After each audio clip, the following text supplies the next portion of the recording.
I'm Dr. Robert Bransfield. I'm a psychiatrist in New Jersey, and this article is on suicide and Lyme and associated diseases.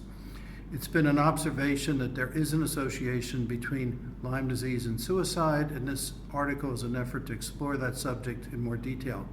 First of all, in looking at the medical literature, we found that there are a number of case reports describing an association, a causal association between Lyme disease and suicide. And in looking at trying to explain it, we found that there is certainly an epidemiological correlation. Outdoor workers and veterans have a higher correlation with both Lyme disease and suicide risk. There's also an association between chronic infections and suicide risk, and that's been demonstrated by a number of studies, including some in Scandinavia and Denmark. And then to try to explain it, it does seem like it correlates with being in a more pro-inflammatory state, and this is associated with changes in tryptophan metabolism, increased quinolinic acid, and alterations in glutamate. And these changes correlate with changes in neural circuitry function, particularly involving the amygdala, the anterior cingulate, and the orbital frontal cortex.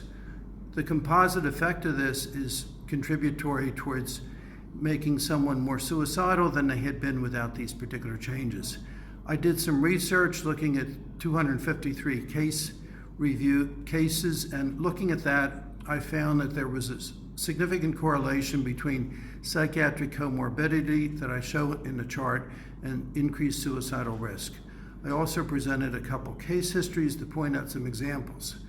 Then I calculated what are the number of people involved with this, and by extrapolating different statistics, I estimated that there are at least 1,200 people per year who commit suicide as a result of Lyme disease associated with suicide.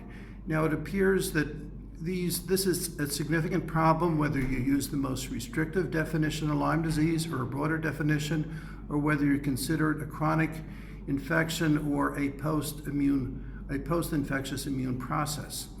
So in the future, we need to pay more attention to this. We need to collaborate among different specialties where we normally would not be working together as a team.